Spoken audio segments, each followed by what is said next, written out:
मित्रों, dear friends, HBL के 24th episode में आप सबका स्वागत। एक प्रोवर्ब है, जीवन श्रम मृत्यु विश्राम। जैसा कि आप देख रहे हैं, यहाँ कहा जा रहा है श्रम जीवन है और विश्राम है मृत्यु। हाँ दोस्तों, आराम विश्राम करना मृत्यु की ओर जाना है। प्रकृति ने शरीर का डिजाइन मेहनत के लिए किया हुआ है, एक्टिव रहने के लिए। प्रकृति की जो व्यवस्था है जीवन यापन के लिए, वह अत्यधिक मेहनत के लिए था। लोग दिन भर मेहनत करते थे कृषि, पशुपालन और आखेट के लिए, ये हम सब जानते हैं। लेकिन अब हम सब ज़्यादा आराम करने लगे। हमारी सारी मेहनत अब उंगलियों पर आकर सिमट गई है। स्मार्टफोन, कंप्यूटर और स्मार्ट टीवी, केवल फिंगर ऑपरेटिंग सिस्टम, और अब तो एलेक्सा आ गई है स्मार्ट घर में। बोलना ही काफ़ी है। हम सबको केवल बोलने में अब स्मार्ट होना है और फिंगर वर्क में। फिर क्या होगा? शरीर भी स्मार्ट हो गई। प्रकृति से ज़्यादा तो हम स्मार्ट नहीं हो सकते, तो उसने पैदा कर दिए स्मार्ट रोग, स्मार्ट बीमारी, जैसे diabetes, blood pressure, acidity, depression, hypertension और न जाने कितने वायरस संबंधित रोग, कोरोना जैसी बीमारी इत्यादि। अच्छा, मेहनत नहीं करना है तो इतना खाना क्यों? दिन भर तो आराम ही फरमाते हो, तो अब बेआराम भी तो भोगना पड़ेगा। तो वजूद में आ गई स्मार्ट बीमारी। हम सब देखते हैं ना, जो शरीर आराम करते हैं उनका मसल्स, मांसपेशी और हड्डियां बहुत कमज़ोर हो जाते हैं। अब जो ज़्यादा आराम करते हैं उन्हें कसरत, व्यायाम, जिम का सहारा लेना ही पड़ता है। देर अबेर हमें पता चल ही गया कि शारीरिक मेहनत कितना आवश्यक है। बहुत सारे बीमारी कम मेहनत के कारण होते हैं। जितना आराम उतना ही बीमारी, तो शारीरिक मेहनत बहुत आवश्यक है। हमारे शरीर के सभी अंग परिश्रम से ही स्वस्थ और बलिष्ठ होता है। कोई भी वस्तु जो चलती रहती है, एक्टिव रहती है, वह जीवंत होती है, स्वस्थ होती है। जो तलवार बंद करके कोने कातर पे रख दिए जाते हैं उसमें जंग लग जाते हैं, अनुपयोगी हो जाती है। लेकिन जो तलवारें चलती रहती हैं उसमें एक धार होता है, निखार होता है। कोई भी मशीनरी जो उपयोग में नहीं होती वह खराब हो जाती है। चलते रहना, एक्टिवनेस जीवन को गति प्रदान करती है, मजबूती देती है। श्रम जीवन है। शोधकर्ता के अनुसार मेहनत से तनाव में कमी, अच्छी नींद, हृदय स्वस्थ, हड्डियां मजबूत, यौन शक्ति, एनर्जी लेवल, रोग प्रतिरोधक शक्ति में बढ़ोतरी होती है मेहनत करने से। दूसरी तरफ डायबिटीज, ब्लड प्रेशर, मनोविकार, इसमें अत्यधिक लाभ होता है। प्रतिदिन एक्सरसाइज करने से इम्यूनोग्लोबुलिन का लेवल बढ़ता है।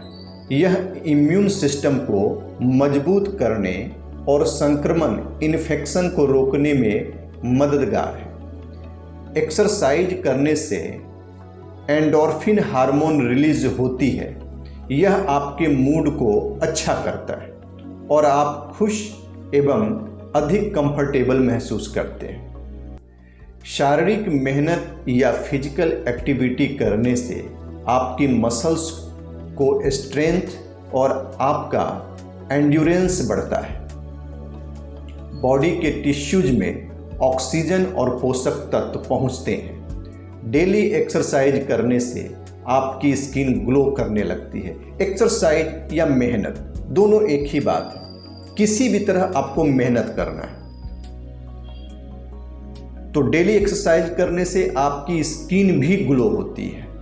एक्सरसाइज करने से शरीर में ब्लड फ्लो बढ़ता है और इससे स्किन को अधिक ऑक्सीजन मिलती है। स्किन के टिश्यूज में ब्लड सर्कुलेशन और ऑक्सीजन बढ़ने से स्किन क्वालिटी में भी सुधार होता है।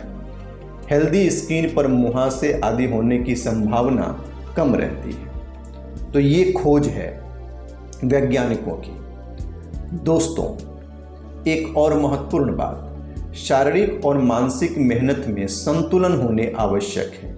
हमारे समाज में यह दुर्घटना घटी है, कुछ वर्ग जरूरत से ज़्यादा शारीरिक मेहनत करते हैं, कुछ वर्ग जरूरत से ज़्यादा मानसिक मेहनत करते हैं और कुछ वर्ग दोनों ही नहीं करते, जबकि इसमें सामंजस्य स्थापित करना अत्यंत आवश्यक है।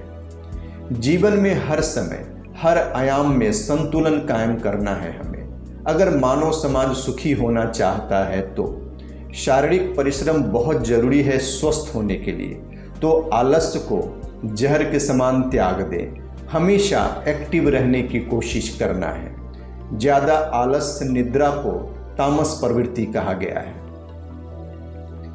एक और बात जो बहुत ज़रूरी है यहाँ कहना, हम सब ऐसा सोचते हैं कि मेहनत हम दूसरों के लिए करते हैं, परिवार के लिए, फैमिली के लिए, समाज के लिए। नहीं, ऐसा नहीं है। मेहनत केवल खुद के लिए होता है, खुद के विकास के लिए, खुद का शारीरिक मानसिक विकास के लिए परिश्रम करना होता है। कर्मशीलता से ही आपको सफलता मिलती है, पुरुषार्थ सिद्ध होता है। तो हर हाल में परिश्रम करें, सफलता और असफलता को दरकिनार करके परिश्रम करें, शरीर को सबल और स्वस्थ करने के लिए। हम सबको ज्ञात होना चाहिए, जो लोग गृहस्थ जीवन को त्याग कर वानप्रस्थ जीवन को अपनाएं, उन्हें योग का आविष्कार करना ही पड़ा। देर अबेर उन्हें यह समझ आ गई कि किसी हालात में मेहनत को त्यागा नहीं जा सकता। शारीरिक परिश्रम बहुत आवश्यक है, चाहे ईश्वर और सत्य की खोज ही क्यों न किया जाए। चूंकि वे गृहस्थ जीवन को त्याग चुके थे, इसलिए शारीरिक परिश्रम से वंचित हो गए। इसलिए मेहनत का सब्स्टिट्यूट योग का आविष्कार हुआ, शरीर को सबल और पारदर्शी करने के लिए। शरीर स्वस्थ नहीं तो हम सब कुछ नहीं कर पाएंगे, हम सब पंगु हो जाते हैं। कोई भी पुरुषार्थ को सिद्ध नहीं किया जा सकता। सफलता की कुंजी केवल मेहनत है। कोई भी सफल व्यक्ति के जीवन में झांकें, आप पाएंगे वह व्यक्ति बहुत अधिक मेहनत किया है। आज के युग में शारीरिक परिश्रम नितांत आवश्यक है। अभी हम सब उल्टा जीवन जीने पर विवश हो गए हैं। मानसिक परिश्रम और तनाव ज़्यादा हो गया है, शारीरिक परिश्रम कम, जबकि शारीरिक परिश्रम ज़्यादा होने चाहिए। मानसिक तनाव से बीमारियों को आगमन होता है और शारीरिक तनाव से बीमारी दूर भागती है। जितना ज़्यादा शरीर परिश्रम करेगा, हम उतना ही जीवंत और स्वस्थ होंगे। दफ्तरों में, घर में ज़्यादा समय बैठना ठीक नहीं है। आप कुछ ऐसा व्यवस्था करें जिससे आप खड़े होकर काम कर सके। आजकल लैपटॉप, पीसी के लिए स्टैंडिंग टेबल, वॉकिंग टेबल मिलते हैं। बहुत सारे देश अब इस व्यवस्था को लागू कर दिए हैं, जहां उनका कर्मचारी स्टैंडिंग और वॉकिंग अवस्था में काम कर सके। सुबह शाम चलना, दौड़ना, कसरत, व्यायाम अवश्य करें। श्रम सफलता का सबसे प्रथम और सबसे महत्वपूर्ण सोपान है। आलस और विश्राम ठीक इसका उल्टा रिजल्ट देगा। आलस विश्राम को जहर के समान त्याग दें, क्योंकि जीवन श्रम है, विश्राम मृत्यु। तो हम सबको हर समय एक्टिव रहना है, परिश्रम करना है, स्वस्थ और आनंदित जीवन के लिए। नेक्स्ट एपिसोड 25 में निद्रा, नींद कितना आवश्यक है हमारे लिए, इस बात पर बात करेंगे। देखना न भूलें।